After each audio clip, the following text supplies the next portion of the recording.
ఆత్మీయ కలయిక ఎవరెవరు ఈ 5 ఏళ్ళు నుంచి తిరుగుతూ ఉన్నారో వాళ్ళందరినీ ఒకసారి కలుసుకుందాం. ఈ మధ్య కొంతమంది కొత్త వారు కాంగ్రెస్ పార్టీలోకి చేరారు.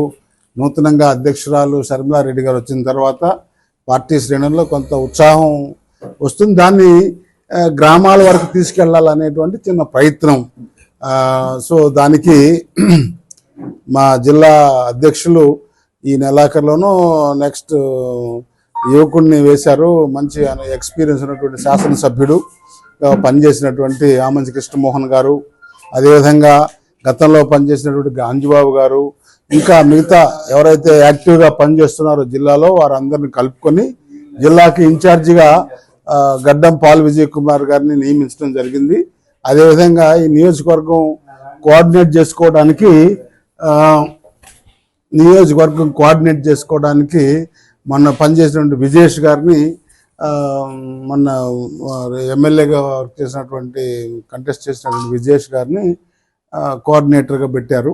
అంటే కొంచెం సంఘటన ఆర్గనైజేషన్ నిర్మాణం చేసుకుందామని ఒక చిన్న ప్రయత్నం.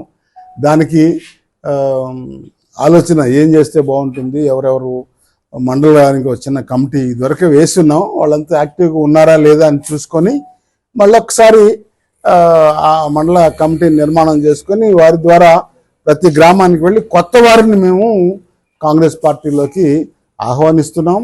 ఆ దిశగా ముఖ్యంగా యువకులు తర్వాత ఎవరైతే కాంగ్రెస్లో గతంలో క్రియాశీలకంగా పనిచేశారో, కాంగ్రెస్లో పదవులు అనుభవించారో వారిని మరొక్కసారి మీరు రండి, ఈ దేశానికి రాహుల్ గాంధీని ప్రధానమంత్రిని చేయాలి, కాంగ్రెస్ కావాలి దేశానికి. అందరూ చెప్తారు కాంగ్రెస్ ఉండాలి అని. ఓటింగ్ వచ్చేసరికి డిఫరెంట్గా ఉంది. ఆ స్థితి మారాలి అనేటువంటి చిన్న ప్రయత్నం చేయాలని అందరం కలిసి కూర్చొని మాట్లాడుకోవడం ఈసారి ఇక్కడ నుండే మొదలుపెట్టాం. ఇది అయిన తర్వాత అద్దంకి, ఆ విధంగా మొన్న 7 నియోజకవర్గాల్లో ఒకసారి వెళ్ళి అక్కడ మండల కమిటీలను ఏర్పాటు చేసుకొని మండల కమిటీలు ముఖ్యంగా అధ్యక్షులు, ఉపాధ్యక్షులు వారిని నోటిఫై చేస్తాము. మిగతా వారిని తర్వాత నోటిఫై చేస్తాము. అదైతే పేర్లు అయితే ఉంచుకుంటాం, కానీ వారికి పిసిసి అధ్యక్షులు వారికి పంపించి అక్కడి నుండి వారి ద్వారా ఈ నియామకాలు జరుగుతాయి. చాలా పోస్టులు ఉన్నాయి. ఆ పోస్టులు ఒక్కొక్క మండలంలో ఎన్ని పోస్టులు ఉన్నాయి, జిల్లా కమిటీకి ఎవరెవరిని పెట్టుకోవాలి అనేటువంటిది ఈ వచ్చేటువంటి ఈ సంక్రాంతిలోపు, క్రిస్మస్ సంక్రాంతి పర్వదినాలు కాబట్టి వాటన్నిటి ఈ పండుగల్లోపు ఏదైనా రిపబ్లిక్ డే జనవరి 26 లోపల మేము నిర్మాణ ప్రక్రియ ఒక దశకు తీసుకొస్తామని, తద్వారా పార్టీని బలోపేతం చేస్తామని చెప్పి ప్రగాఢమైన విశ్వాసంతో ఈరోజు మీ అందరికీ మా శుభాకాంక్షలు తెలియజేస్తాం. అందరికీ నమస్కారం. ఈరోజు సంతనూతలపాడు నియోజకవర్గ కాంగ్రెస్ పార్టీ ఆధ్వర్యంలో మద్దిపాడు మండల కేంద్రంలోని నట్టే సుబ్బారావు గారి స్వగృహంలో నియోజకవర్గ స్థాయి కాంగ్రెస్ పార్టీ ఆత్మీయ సమావేశం ఏర్పాటు చేయడం జరిగింది. ఈ సమావేశం యొక్క ముఖ్య ఉద్దేశం మరి పిసిసి అధ్యక్షురాలు శ్రీమతి షర్మిలారెడ్డి గారి నాయకత్వంలో, అట్లాగే పెద్దలు మాజీ కేంద్ర మంత్రి వర్యులు జేడీ శీలం గారు, మా డిసిసి అధ్యక్షులు ఆమంచి కృష్ణమోహన్ గారు, మా బాపట్ల జిల్లా అబ్జర్వర్ గారు, పిసిసి జనరల్ సెక్రటరీ గడ్డం పాల్ విజయ్ కుమార్ గారి నేతృత్వంలో నియోజకవర్గ స్థాయి, మండల స్థాయి, గ్రామ స్థాయి కమిటీలను ఏర్పాటు చేసుకొని కాంగ్రెస్ పార్టీని సంస్థాగత నిర్మాణం చేసి తిరిగి కాంగ్రెస్ పార్టీకి పూర్వ వైభవాన్ని తీసుకొని రావడానికి మేము ప్రయత్నం చేస్తూ ఉన్నాము.